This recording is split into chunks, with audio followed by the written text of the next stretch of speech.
Buka bersama saya di 1 Petrus pasal yang ke-1 ayat 14 sampai 16. Hiduplah sebagai anak-anak yang taat dan jangan turuti hawa nafsu yang menguasai kamu pada waktu kebodohanmu. Tetapi hendaklah kamu menjadi kudus di dalam seluruh hidupmu sama seperti Dia yang kudus, yang telah memanggil kamu, sebab ada tertulis, kuduslah kamu sebab aku kudus. Keputusan kita setelah ikut Tuhan, kita harus benar-benar mengambilnya dengan baik, bahwa kita harus memutuskan untuk hidup kudus, suci pikiran, perkataan, dan perbuatan kita. Karena kita harus benar-benar menjadi sama seperti Allah, kudus, suci, tak bercacat celah. Memang kita tidak bisa kudus 100%, kita masih banyak melakukan dosa karena kita masih daging, kita memiliki kelemahan tubuh. Tapi kita dengan kasih karunia Tuhan, kita dikuduskan oleh darah Yesus. Kita dikuduskan oleh darah anak domba. Kita masih bisa melakukan dosa, tapi kita tidak bisa hidup di dalam dosa. Kita bisa jatuh dalam dosa, tetapi kita tidak bisa hidup di dalam dosa. Karena apa? Karena ada Roh Kudus yang tinggal di dalam diri kita. Roh Kudus yang tinggal di dalam diri kita itu memberikan kemampuan kepada kita untuk hidup benar, untuk hidup suci, untuk hidup tidak bercacat celah di hadapan Tuhan. Makanya setiap orang harus mengalami kelahiran baru. Setiap orang harus mengalami pengalaman pribadi dengan Tuhan, pengalaman perjumpaan pribadi dengan Tuhan, mengalami kelahiran baru. Yang lahir baru adalah manusia rohmu, dan Roh Kudus tinggal di dalam dirimu. Kalau seseorang tidak dipenuhi Roh Kudus, dia tidak punya kemampuan untuk hidup kudus, menolak semua perbuatan daging. Karena kita ini masih daging, dan kita ini seringkali dikuasai oleh kebodohan kita. Selama kita masih pakai tubuh jasmani ini, pakai tubuh daging ini, kita sering mengalami hal yang kita sendiri, kadang hal bodoh yang kita sering lakukan. Nah, waktu kita ini dikuasai, pada tanda kutip, harusnya Roh Kudus yang menguasai kita, tapi pada titik tertentu ketika daging itu begitu kuat menguasai, hawa nafsu menguasai, dan kita ini menjadi orang yang bodoh, dikuasai oleh kehendak daging. Dan kita harus benar-benar menahan, menyangkal diri, pikul salib benar-benar, untuk memutuskan untuk hidup benar, mengambil keputusan yang benar. Makanya ayat ini ngomong begini, hiduplah sebagai anak-anak yang taat dan jangan turutin hawa nafsu. Kita tidak boleh ikutin hawa nafsu. Kalau orang ikutin hawa nafsu, seringkali dikuasai oleh kebodohan, dikuasai oleh dagingan, sehingga keputusan yang dilakukannya seringkali cemar, tidak sesuai dengan kehendak Tuhan. Tetapi hendaklah kamu menjadi kudus di dalam seluruh hidupmu. Kita harus kudus dalam seluruh kehidupan kita loh. Pikiran, perkataan, perbuatan kita, kemauan kita, kehendak kita harus kudus seperti Dia yang kudus, yang telah memanggil kamu, sebab pada tertulis, kuduslah kamu sebab aku kudus. Kalau kita menyembah Allah yang kudus, kalau kita tidak kudus, kita nggak bisa menyembah Tuhan. Makanya di Ibrani pasal yang ke-12 ayat 14, berusahalah damai dengan semua orang dan kejarlah kekudusan, sebab tanpa kekudusan tidak seorang pun akan melihat Tuhan. Kita tidak bisa melihat Tuhan, kita nggak bisa bertemu Tuhan. Tuhan itu kudus, suci, tak bercacat celah. Kalau kita berdosa, makanya kita perlu minta ampun, minta darah Yesus mengampuni semua dosa kita, kelemahan kita, kepelanggaran kita. Makanya perlu cek dulu, hatimu ini benar apa enggak. Hati saya ini ketika saya mau berdoa, nyembah Tuhan, saya bereskan dulu di hadapan Tuhan. Ada perbuatan yang kotor, najis, tak bercacat celah apa tidak. Karena kalau kita didapati kotor dan najis, kita tidak berkenan di hadapan Tuhan. Bapak Ibu, di dalam perjanjian lama, ketika seorang imam besar masuk ke ruang maha kudus, ketika didapatin dia berdosa, dia langsung mati, mendadak meninggal. Makanya di kakinya dikasih canang gemerincing, dikasih rantai. Kalau udah nggak berbunyi, artinya dia mati. Dia berdosa di hadapan Tuhan dan mati mendadak. Seseorang yang tidak kudus, tidak suci, tidak didapatin kudus di hadapan Tuhan dan melakukan dosa, ketika seorang imam itu masuk ke dalam ruang maha kudus, didapatin mati. Tetapi kalau dia didapatin kudus, dia bisa bertemu Tuhan. Bapak Ibu, kekudusan dan kesucian itu seperti proteksi, seperti senjata yang powerful sekali. Seseorang yang hidup dalam kekudusan dan kesucian, dia mengalami proteksi secara ilahi, dilindungi secara ilahi. Karena hubungan dengan Tuhan itu begitu kuat. Seseorang yang hidup dalam kekudusan kesucian, dia akan hidup dalam kasih karunia Tuhan. Nah, panggilan kita salah satunya untuk menjadi orang yang hidup kudus, hidup berkenan di hadapan Tuhan. Makanya ayat ini ngomong begini, di Ibrani, berusahalah damai dengan semua orang. Kenapa kok kita harus damai dengan semua orang? Karena seringkali kalau kita nggak damai, kita itu gegeran, kita itu ribut, hati kita tercemar, kotor, kita itu penuh dengan sakit hati, kebencian, dendam. Itu artinya hatimu tidak kudus, tidak suci. Itu yang perlu dibereskan. Makanya kita harus berdamai dengan semua orang. Kalau kita tidak hidupnya berdamai, kita akan cenderung mengalami masalah, mengalami problem dengan orang lain. Sehingga kita ini seringkali hati kita tidak beres di hadapan Tuhan. Kalau kita ini bermasalah dengan orang lain, artinya hati kita belum beres di hadapan Tuhan. Bukankah Matius ngomong begini, kalau kau persembahkan korban, dan kau ingat dengan hatimu dengan saudaramu, tinggalkan korbanmu, dan temuin saudaramu dulu, bereskan dulu, baru kamu bisa persembahkan korban. Artinya kita nggak bisa datang kepada Tuhan dengan hati jengkel kepada orang lain. Simpan kesel, simpan kepahitan, simpan dendam, simpan sakit hati, nggak bisa. Kita harus tinggalkan semua simpan sakit hati yang kita simpan bertahun-tahun, luka batin yang kita simpan bertahun-tahun, kita harus tinggalkan. Dosa apapun juga yang kita simpan bertahun-tahun, kita harus tinggalkan. Sebelum kita masuk dalam doa, pujian dan penyembahan di hadirat Tuhan, kita harus tinggalkan dosa.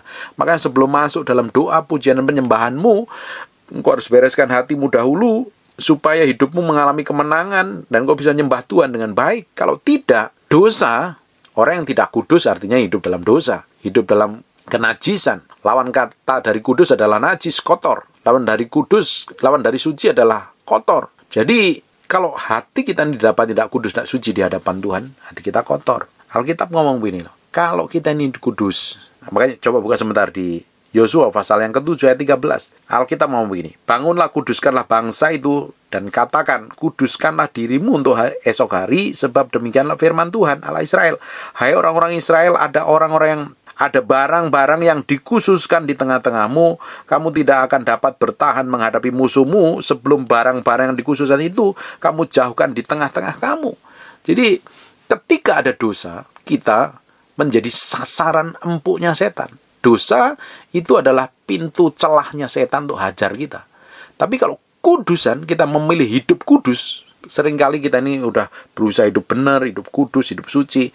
Tapi kadang tanpa sadar atau sengaja atau tidak disengaja kita seringkali jatuh dalam dosa. Tapi kan nggak bisa hidup dalam dosa. Kita cepat bertobat dan balik sama Tuhan. Minta ampun, cepat berbalik sama Tuhan. Ketika kita minta ampun di hadapan Tuhan dengan darah Yesus, posisi kita ketika kita bertobat kembali kepada Tuhan, minta dari menguduskan, mensucikan, seperti 1 Yohanes 1 ayat yang ke-9, Allah menguduskan, mensucikan. Kalau kita mengaku dosa, posisi kita kudus, suci, tak bercacat seperti Tuhan. Nah, ketika kita ini melakukan dosa dan bertobat di hadapan Tuhan, setan tidak bisa punya hak lagi. Tetapi kalau kita ini melakukan dosa, apapun dosa itu, kepahitan, sakit hati, dendam, nipu, bohong, berzina, kumpul kebo, atau apapun juga namanya dosa, semua perbuatan daging adalah dosa di mata Tuhan, itu akan membuat setan bisa menjajah kita, menguasai kita. Makanya orang-orang yang hidup dalam dosa itu mudah sekali dikuasai setan.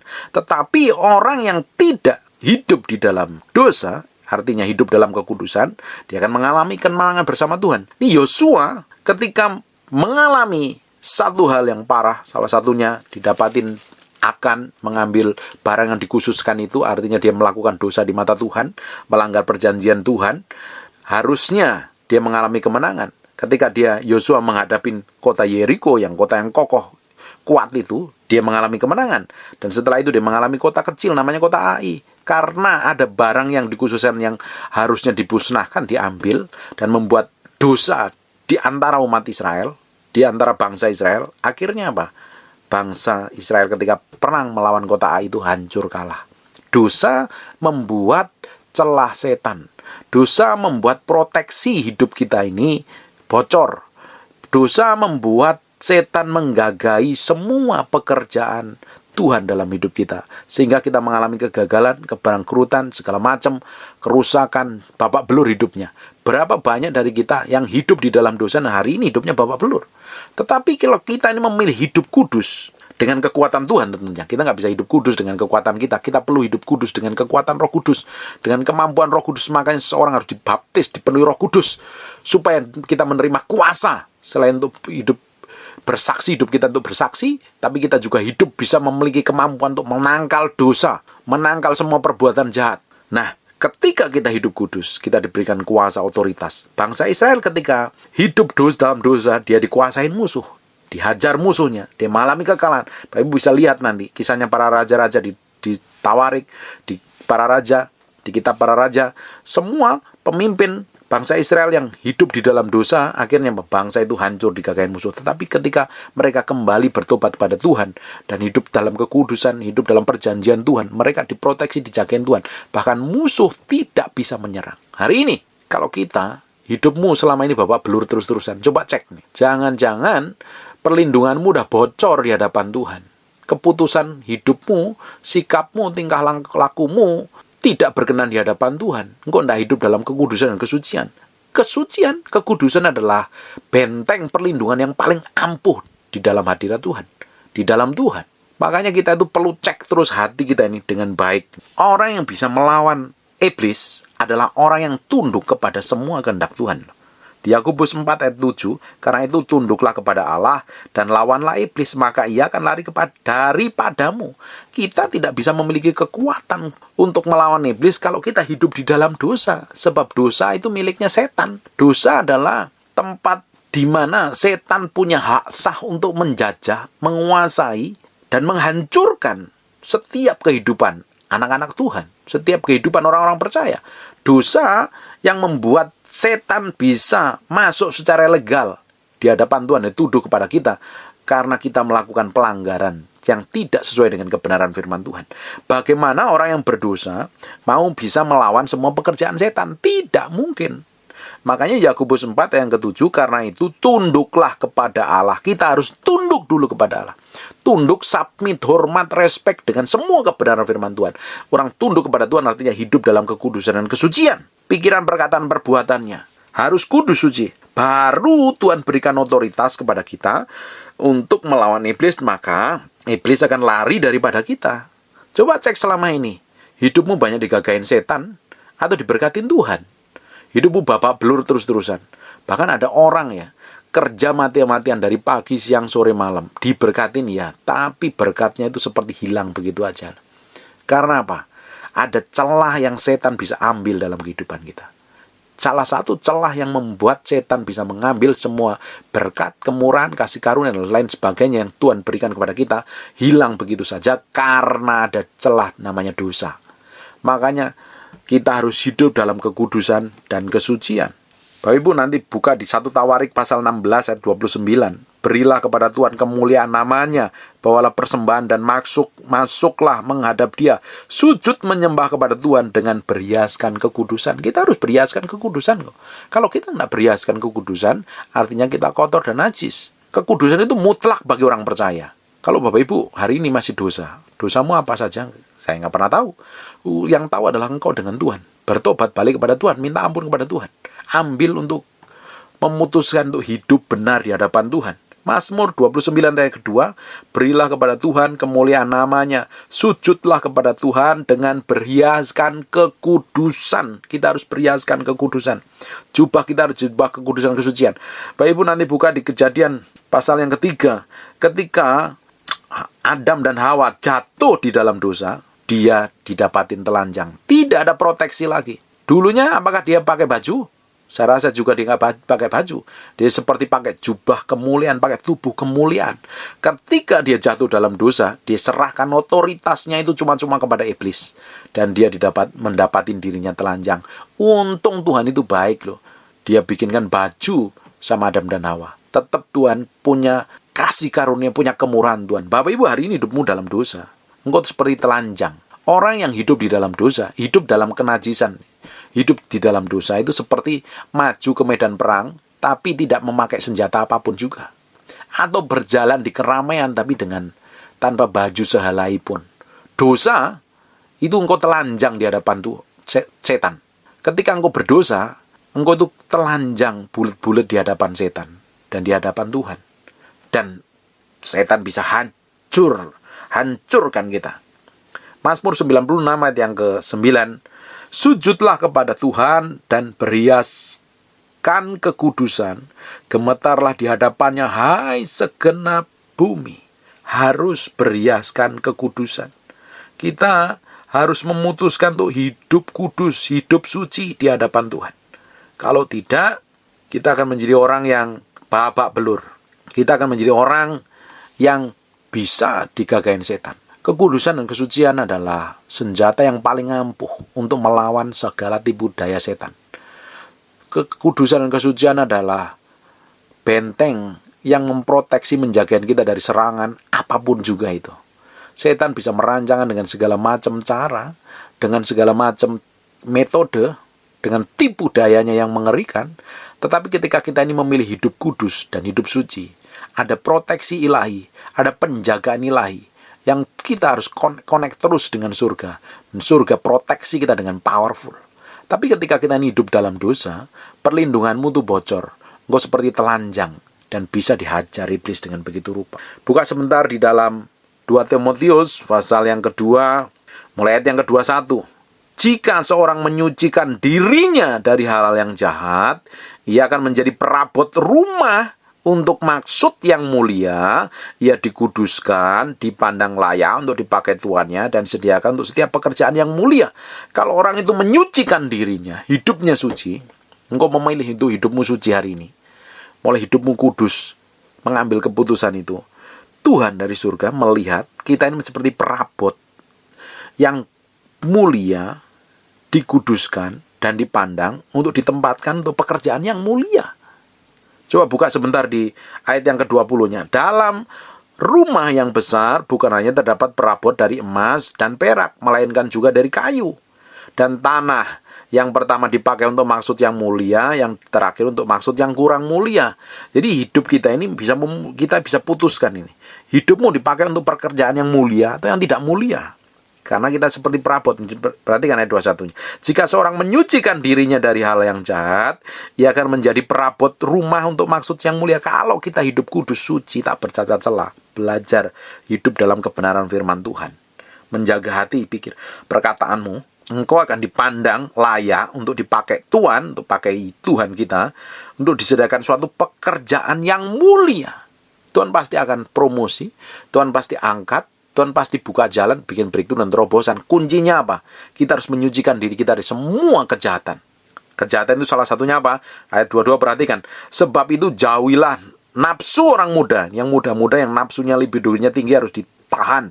Yang pacaran jangan deket-deket, bahaya. Engkau bisa jatuh dalam perzinahan. Engkau mesti tahan hawa nafsumu itu.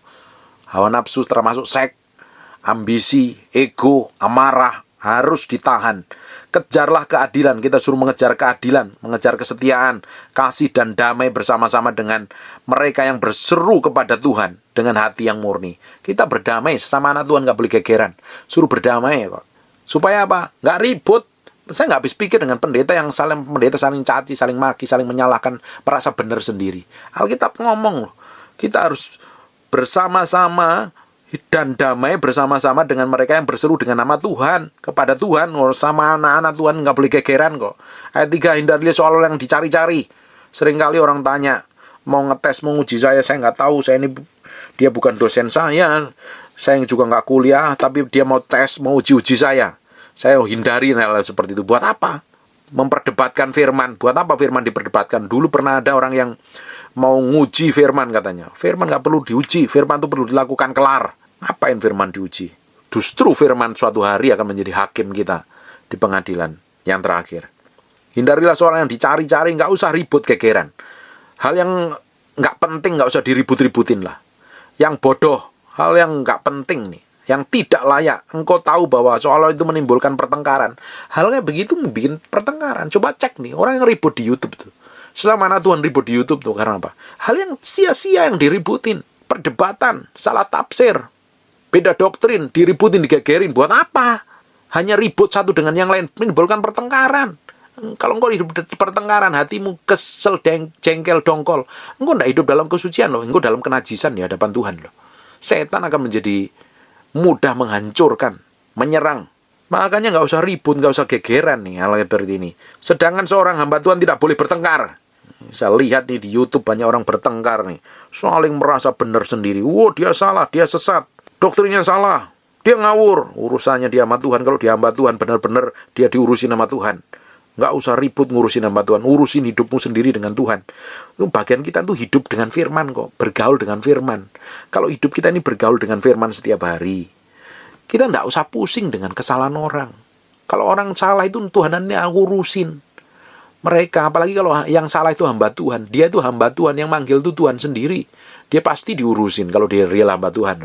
Kecuali hamba setan, lain cerita urusannya.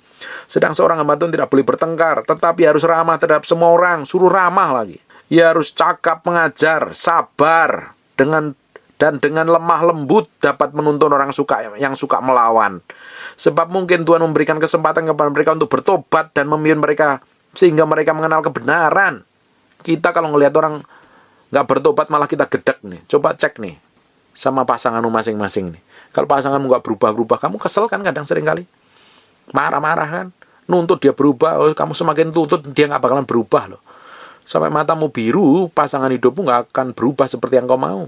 Bahkan kita ngapa-ngapain, hidupin kebenaran firman Tuhan, ngomong suruh lemah lembut. Berapa banyak yang istrinya cerewet bawel, suaminya malah nggak berubah-berubah, malah kesel karena merasa paling benar sendiri istrinya. Ngelihat suaminya dicerewetin terus kabur loh. Suami itu nggak suka dicerewetin, tapi istri paling seneng dicerewetin. Cukup lakukan perubahan, hidupmu berubah, suamimu pasti berubah. Gak usah gegeran, gak usah banyak hal yang penting diomongin. Cukup kita berubah dahulu, hidupin dengan firman, baru orang lain akan berubah. Ayat ini tak saya ulang kembali ya. Dan dengan lemah lembut dapat menuntun orang yang suka melawan. Tapi kalau kita ini ketemu orang yang suka melawan, biasanya ngapain? Marah, geger, kesel. Ini bukankah kita yang rugi? Sebab mungkin Tuhan memberikan kesempatan kepada mereka untuk bertobat, memimpin mereka sehingga mereka mengenal kebenaran. Kalau Tuhan, karena sikap kita yang baik, manis, memimpin orang itu dengan lemah lembut, Tuhan bisa kasih karunia untuk orang itu bisa bertobat loh. Tapi kalau kita ini bawel, cerewet, nuduh yang enggak, malah dia kepahitan, malah jauh daripada Tuhan. 26, dan dengan demikian mereka menjadi sadar kembali karena terlepas dari jerat iblis yang telah mengikat mereka pada kehendaknya. Kita itu harus menjaga hati kita, mulut kita, pikiran kita, perkataan kita begitu rupa supaya kita itu mengalami setiap hari itu kemenangan bersama Tuhan. Tapi banyakkan kita ini memilih hal yang kebalik. Ketika kita disentuh, kita marah. Ketika kita singgung, kita ingin nyerang balik. Ketika kita direndahkan, kita telah menyerang lebih rendah lagi. Bukankah itu membuat celah setan untuk kita hidup di dalam dosa? Bapak Ibu, semua dosa adalah pelanggaran di hadapan Tuhan. Dan dosa adalah pelanggaran terhadap firman Tuhan. Ketika seorang melanggar kebenaran firman Tuhan, engkau tidak hidup dalam kekudusan. Engkau hidup dalam kenajisan dan kekotoran, hidup dalam dosa. Engkau akan mudah dihabisin setan, diserang setan habis-habisan. Coba cek selama ini. Kita cek masing-masing. Hatimu, sikapmu, kelakuanmu, karaktermu itu sudah mencerminkan Tuhan seperti yang Tuhan mau atau belum? Atau malah mencerminkan pekerjaan setan, manifestasi dari pekerjaan setan? Coba cek masing-masing. Hidup kita ini mencerminkan siapa? Mencerminkan pekerjaan Tuhan atau mencerminkan pekerjaan setan? Kalau selama ini hidup kita menjadi batu sandungan buat orang lain, masih kesel, masih jengkel, masih suka menghakimi, suka menuduh, pikiran jahat, pikiran kotor, pikiran najis, suka berzina, masih kumpul kebo, suka nipu, suka bohong, bersumpah palsu, itu artinya engkau hidup dalam dosa. Engkau jatuh dalam dosa. Engkau perlu bertobat balik kepada Tuhan. Ambil keputusan untuk hidup di dalam kebenaran. Ketika engkau memilih hidup benar di hadapan Tuhan, engkau tidak bisa hidup dalam dosa lagi. Kamu bisa jatuh dalam dosa, tapi engkau nggak bisa hidup dalam dosa lagi. Karena Roh Kudus kejar kamu, Roh Kudus templak kamu, Roh Kudus ingetin kamu. Ambil keputusan untuk bertobat balik kepada Tuhan. Kalau hidup kita mau pingin mengalami kemenangan setiap hari, hidup dalam kekudusan dan kesucian, nggak ada yang lain. Karena kekudusan dan kesucian adalah senjata yang paling ampuh untuk melawan iblis. Kita dalam perlindungan Tuhan.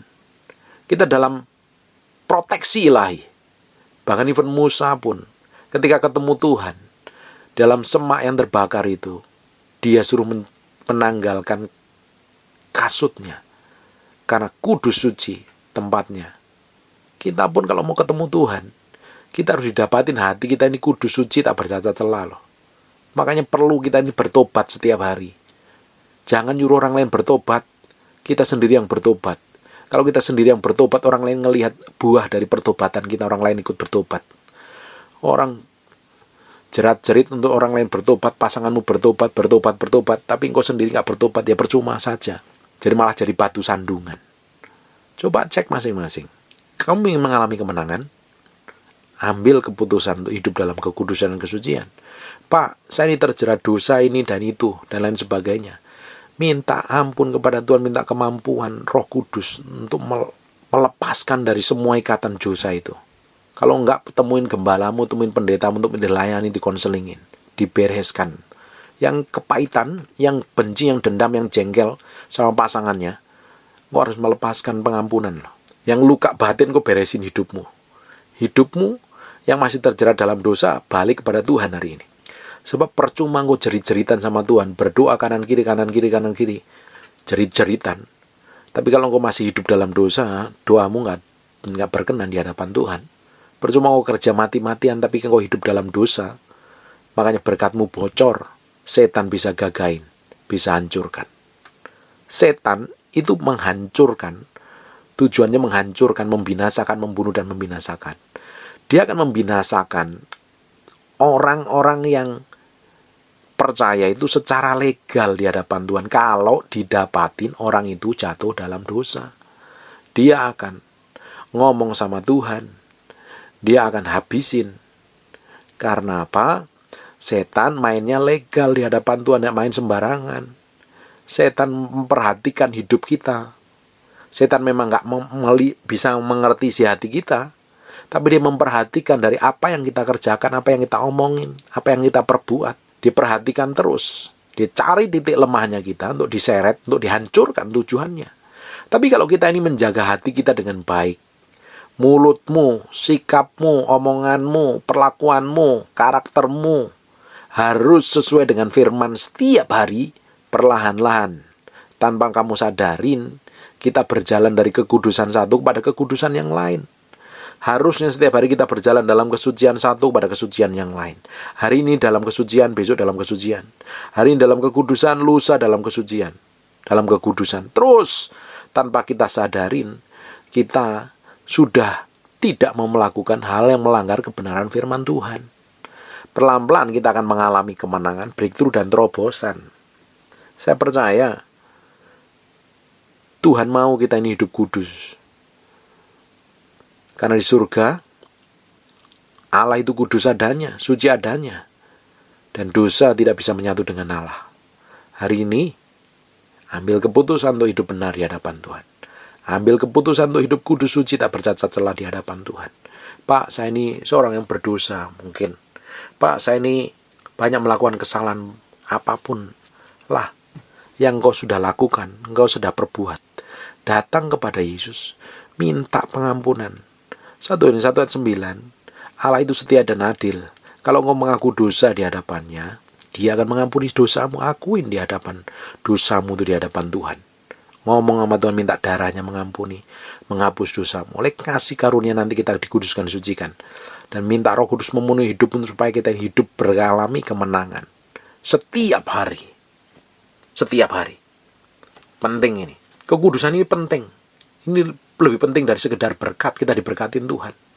Hidup kudus itu lebih penting dari sekedar kita diberkatin Tuhan. Kalau engkau hidup kudus, hidup berkenan di hadapan Tuhan, engkau pasti diberkatin Tuhan. Engkau diproteksi Tuhan, engkau dijagain Tuhan. Tapi kalau hidupmu kacau, rusak, babak belur, hancur-hancuran, setan mudah sekali menghancurkan engkau. Ingat nggak? Ketika roh jahat itu diusir dari seseorang, dia mengembara ke tempat-tempat tandus. Kalau didapatin, rumahnya itu bersih, tertata tertib, dia akan tetap datang loh. Dia ngajak 7 roh jahat. Tapi kalau didapatin, setan diusir dari seseorang dan orang itu dipenuhi Roh Kudus, setan nggak bisa sentuh. Setan nggak bisa jamah. Makanya orang Kristen itu orang yang powerful sekali karena ada Roh Tuhan, Allah pencipta langit dan bumi tinggal dalam diri kita. Mantra, tenung, sihir, santet, dukun, gendam atau apapun tidak bisa mempan karena ada Roh Allah yang tinggal dalam diri kita. Makanya saya heran dengan orang Kristen yang masih kena hipnotis dan segala macam. Itu artinya hidupmu bukan dalam perlindungan Tuhan. Hidupmu dalam kuasa setan. Kalau engkau di dalam Tuhan, hidup dalam perlindungan Tuhan, setan gak bisa sentuh kamu. Setan gak bisa manipulasi hidupmu. Setan gak bisa jamah kamu. Kenapa setan bisa jamah kita? Karena ada dosa. Dosa yang membuat Yosua kalah perang melawan Ai. Dosa yang membuat Saul tidak dipakai Tuhan. Dosa yang membuat raja-raja bangsa Israel dihabisin musuhnya. Tapi ketika mereka hidup bergaul dengan Tuhan, diproteksi dan dijagain Tuhan. Ternyata orang hidup benar dalam kekudusan kesucian itu diproteksi. Dia memiliki senjata yang ampuh untuk menghajar pekerjaan setan, untuk menelanjangi semua tipu daya setan, dan untuk melawan iblis. Powerful sekali. Hidupmu mengalami kemenangan. Hidup ingin dipakai Tuhan untuk perkara yang lebih mulia. Dengan tujuan dan maksud yang mulia, harus menyucikan diri dari semua kejahatan. Kejahatanmu apa? Jengkel sama orang, kepahitan sama orang, sakit hati sama orang. Itu kan urusan hati gitu. Hati kita mesti beres nih dari hal seperti itu. Saya berdoa suatu hari tidak ada orang yang tersinggung lagi di muka bumi ini, terutama orang tuh anak-anak Tuhan ya. Harusnya apa? Seperti itu. Gak gampang tersinggung, gampang sakit hati. Kenapa? Dewasa di dalam Kristus. Dan terbiasa hidup dalam kebenaran untuk memilih kebenaran. Engkau bisa memilih tersinggung loh. Dan engkau bisa memilih juga tidak mau tersinggung. It's your choice, pilihanmu. Engkau mau pilih melakukan kebenaran atau tidak. Engkau juga bisa memilih hidup dalam dosa, atau engkau bisa memilih hidup dalam kekudusan kesucian. Hasil akhirnya engkau sendiri akan menentukan di hadapan Tuhan. Tuhan akan bekerja sesuai dengan keputusanmu. Engkau memilih hidup kudus, diproteksi, dijagain Tuhan. Kalau hidup suci, setan akan bekerja habisin kau. Tuhan itu powerful sekali kok. Tuhan gak jadikan kita itu seperti robot. Tuhan berikan kepada kita untuk kehendak bebas untuk memilih. Engkau pilih berkat atau engkau pilih kutuk. Tuhan perhadapkan berkat dan kutuk. Harusnya kita memilih berkat. Harusnya kita memilih hidup dalam kebenaran, hidup dalam kesucian, supaya hidup kita memancarkan kemuliaan Tuhan untuk bisa menelanjangi setan. Jagain hatimu, jagain pikiranmu, jagain perasaanmu, jagain kemauanmu, jagain kehendakmu, untuk tetap selaras, sejalan, sepikir, seia, sekata seperti yang Tuhan mau. Dan setan akan lari tunggang langgang. Dari jarak berapa radius, beberapa meter saja setan tahu bisa lihat kita bahwa kita adalah orang diurapin Tuhan. Powerful. Nama kita terkenal di neraka. Seperti Paulus. Yesus aku kenal. Paulus aku kenal. Siapa kamu? Bukankah namanya Paulus terkenal sekali di kalangan roh jahat? Harusnya nama kita juga terkenal di kalangan roh jahat. Karena kita orang yang diurapin Tuhan. Power, memiliki otoritas. Kenapa seperti itu? Karena kita menjauhkan diri, menyucikan diri dari semua kejahatan.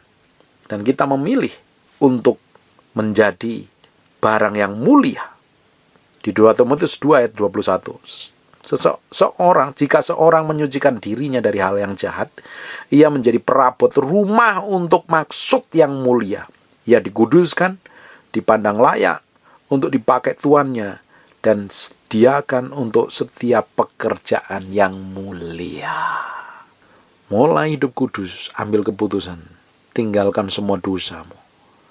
Minta kekuatan untuk menang terhadap kelemahanmu. Dan Roh Kudus berikan kekuatan, dan pelan-pelan kita akan dipakai untuk dipandang untuk perabot yang mulia, untuk tujuan yang mulia. Kemuliaan nama Tuhan dipermuliakan melalui hidup kita. Amin. Tidak ada solusi lain. Ambil keputusan untuk hidup kudus, hidup suci. Karena engkau masuk dalam perlindungan, benteng perlindungan Tuhan. 2022 dan tahun-tahun ke depan, kalau kita hidup dalam kekudusan dan kesucian, hidupmu akan mengalami kemenangan. Hidupmu akan mengalami kemenangan di tahun-tahun ke depan.